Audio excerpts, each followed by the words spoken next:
Cinta bagi kakiku, terang bagi jalanku.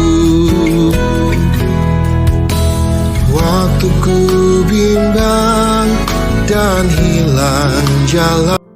Shalom, selamat pagi Bapak Ibu Saudara yang terkasih dalam Tuhan Yesus Kristus. Senang sekali pagi ini dan juga saya mengucap syukur karena saya boleh bersama dengan Bapak Ibu Saudara untuk kita renungan pagi bersama, mengawali hari bersama dengan Tuhan, menikmati setiap kebaikan Tuhan dalam hidup kita. Kita bertemu lagi di renungan pagi kita, Pelita Kehidupan. Bapak Ibu Saudara yang terkasih, Tuhan begitu baik dalam kehidupan kita.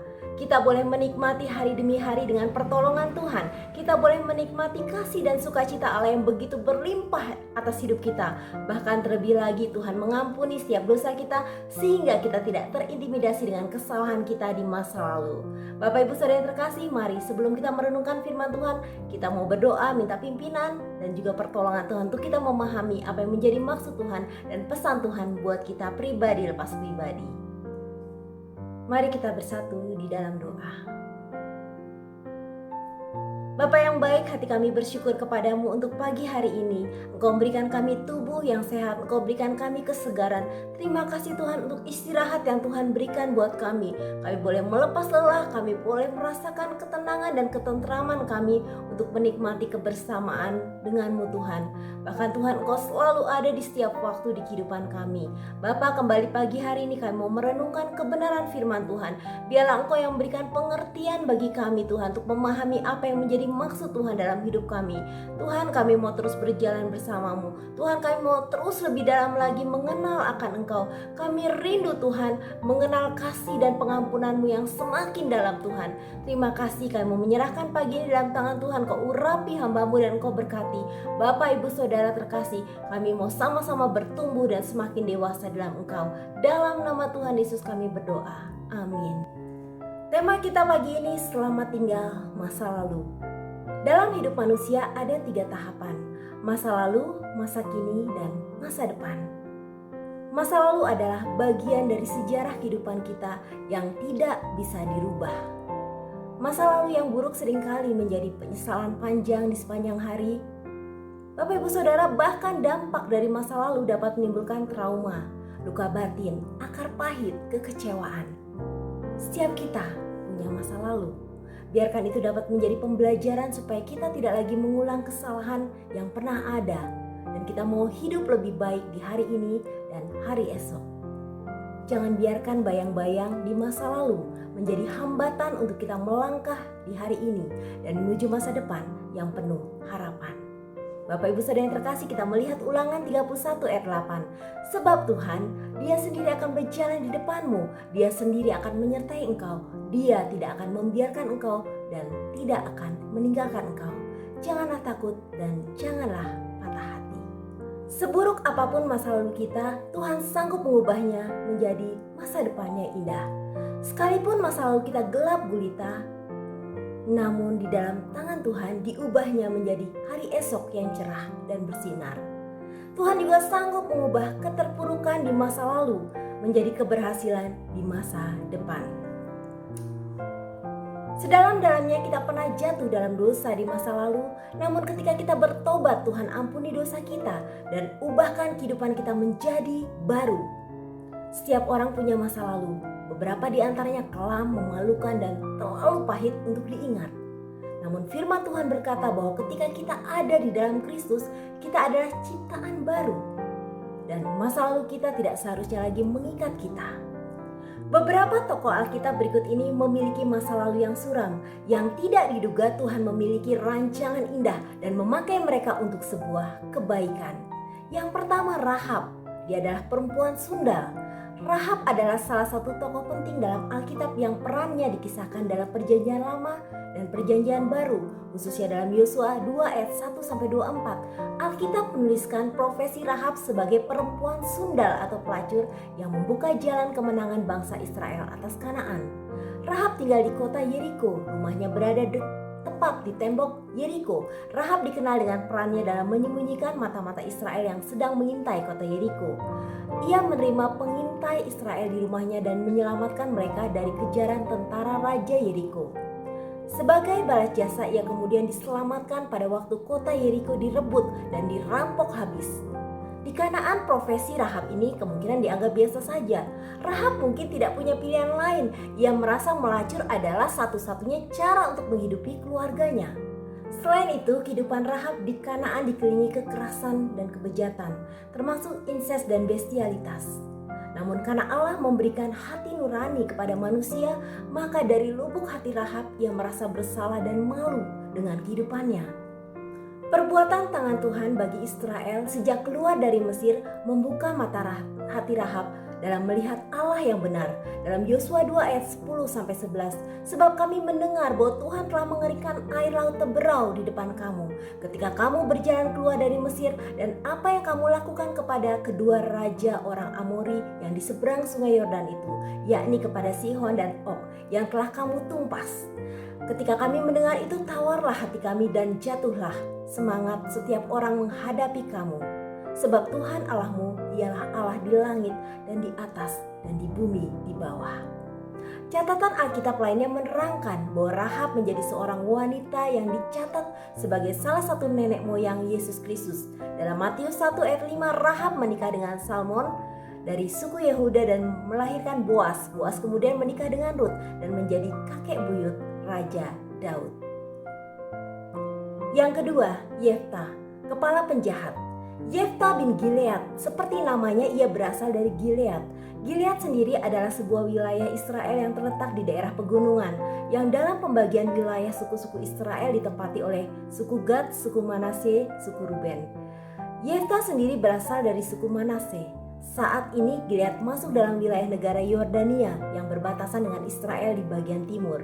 Dilihat dari latar belakangnya, kita lihat Hakim-Hakim 11 ayat 1-11, Yefta memiliki kehidupan yang sangat kelam. Ia merupakan anak perempuan sundal dan dianggap sebagai sampah masyarakat. Tidak hanya itu saja, ia juga diusir dari rumah ayahnya, bahkan dari tanah Israel. Nasib Yefta bisa dikatakan sudah jatuh tertimpa tangga. Yefta mengalami penolakan dan penghinaan dari keluarga maupun dari bangsanya. Keadaan yang menyakitkan membuat Yefta melarikan diri dan tinggal di tanah Tob, yakni suatu daerah kerajaan Aram, letaknya di sebelah timur sungai Yordan dan di sebelah utara Gilead. Tanah Tob menjadi tempat di mana para penjahat dan penyamun berkumpul. Pelarian tersebut mengubah hidup Yefta dengan menjadi bagian dari penyamun. Bahkan Yefta diangkat menjadi pemimpin atas mereka sehingga namanya makin terkenal. Berapa waktu kemudian bangsa Amon memerangi dan berusaha menjajah Israel. Keadaan tersebut cukup menyulitkan bangsa Israel sehingga para tua-tua Gilead mendatangi Yefta dan meminta Yefta menjadi pemimpin mereka dalam berperang melawan bangsa Amon. Mulanya Yefta tidak bersedia karena pengalaman masa lalunya. Namun Yefta baru setuju setelah mereka berjanji akan mengangkat Yefta menjadi hakim. Meski pertempuran telah usai, Hakim-Hakim 11 ayat 9 berbunyi, "Jika kamu membawa aku kembali untuk berperang melawan Bani Amon dan Tuhan menyerahkan mereka kepadaku, maka akulah yang akan menjadi kepala atas kamu." Artinya Yefta tidak gegabah dan bertindak sendiri, tapi menaruh pengharapan kepada Tuhan dan melibatkan Tuhan dalam pergumulan yang dihadapinya. Ia menyerahkan segala perkaranya kepada Tuhan di Mizpah, tempat di mana perjanjian Tuhan ditetapkan. Akhirnya Yefta menerima tawaran bangsa Israel dan maju berperang melawan Bani Amon. Dari kisah Yefta dapat dilihat bahwa Tuhan memanggil Yefta sebagai pahlawan yang gagah perkasa. Ia dipimpin oleh Tuhan sehingga statusnya sebagai orang yang terbuang dan terhina berubah menjadi orang yang sangat dihormati. Yang ketiga, Gideon, pahlawan penakut. Gideon yang dikenal juga sebagai Yerubbaal adalah seorang hakim yang kisahnya terdapat dalam Hakim-Hakim 6-8. Dalam kitab Ibrani, Gideon disebut juga sebagai contoh orang beriman. Gideon adalah anak Yoas dari Bani Ebeser dari suku Manase. Tuhan melihat Gideon sebagai seorang pahlawan, namun ada beberapa situasi yang menyanggah bahwa Gideon bukanlah seorang pahlawan. Pertama, ditemukan bahwa Gideon adalah seorang yang penakut.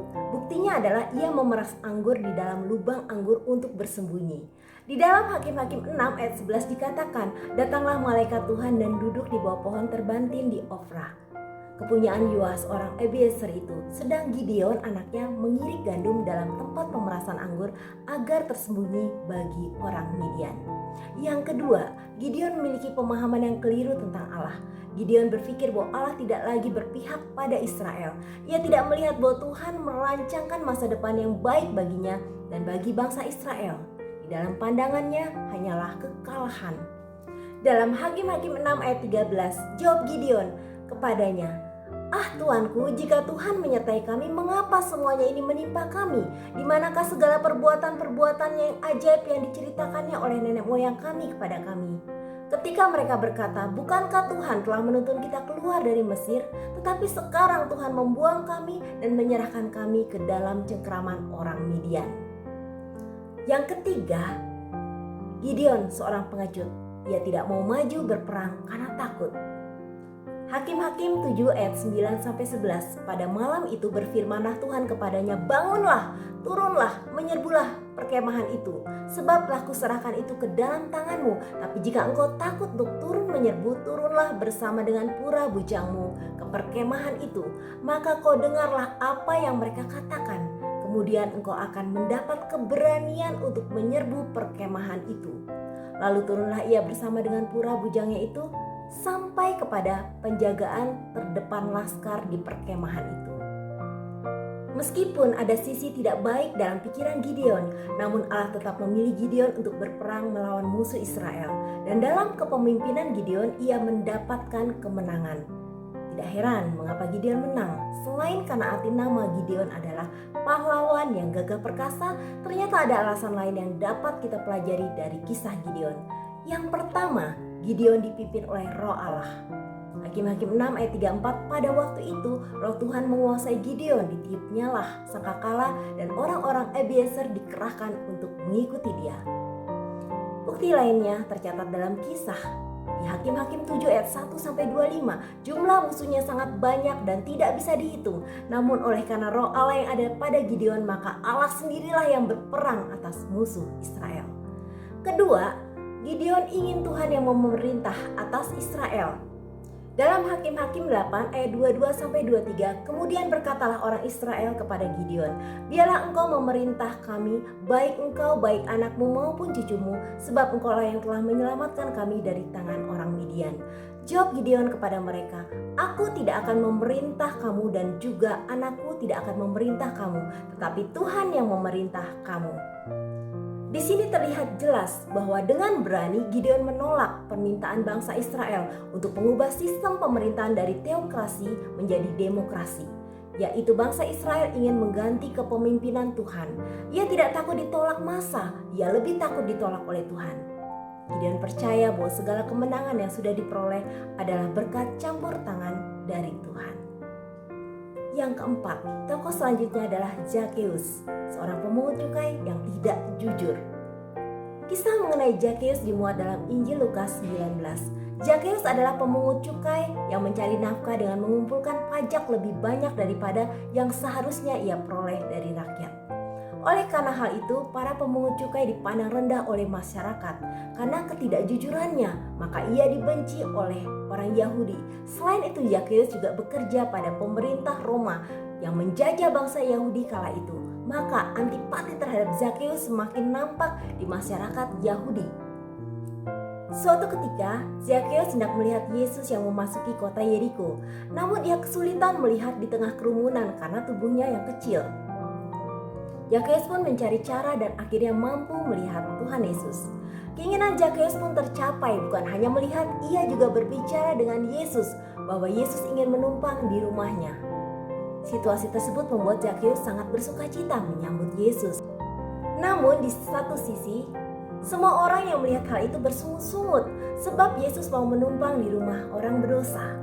Melihat respon sekitar, maka Zakheus langsung berdiri dan berkata kepada Tuhan bahwa dia akan memberikan setengah dari miliknya untuk orang miskin dan mengembalikannya 4 kali lipat, sesuatu yang pernah ia peras dari orang lain. Yesus menerima pertobatan Zakheus, dia menyelamatkan Zakheus dari dosa. Dalam Lukas 19 ayat 9-10 kata Yesus kepadanya, "Hari ini telah terjadi keselamatan kepada rumah ini, karena orang ini pun anak Abraham, sebab anak manusia datang untuk mencari dan menyelamatkan yang hilang." Kisah ini menjelaskan sikap Yesus yang penuh kasih dan pengampunan. Yesus tidak memandang siapa dan seperti apa latar belakang Zakheus, namun Yesus datang pada Zakheus untuk menyelamatkannya. Bapak Ibu Saudara yang terkasih, saya sangat diberkati melalui kesaksian seorang bapak. Sebelumnya saya sudah izin kepada beliau untuk membagikan kesaksian ini agar menjadi berkat buat kita semua. Beliau katakan, Tuhan Yesus baik, selalu ada jalan dari Tuhan untuk menjadikan saya semakin disempurnakan. Mengapa beliau katakan seperti itu? Karena di masa lalu beliau banyak mengalami kegagalan dalam bisnis oleh karena keputusan-keputusan yang diambilnya berdasarkan ambisi pribadi. Dan tanpa persetujuan istri dan anak dia tetap kekeh dengan keputusannya.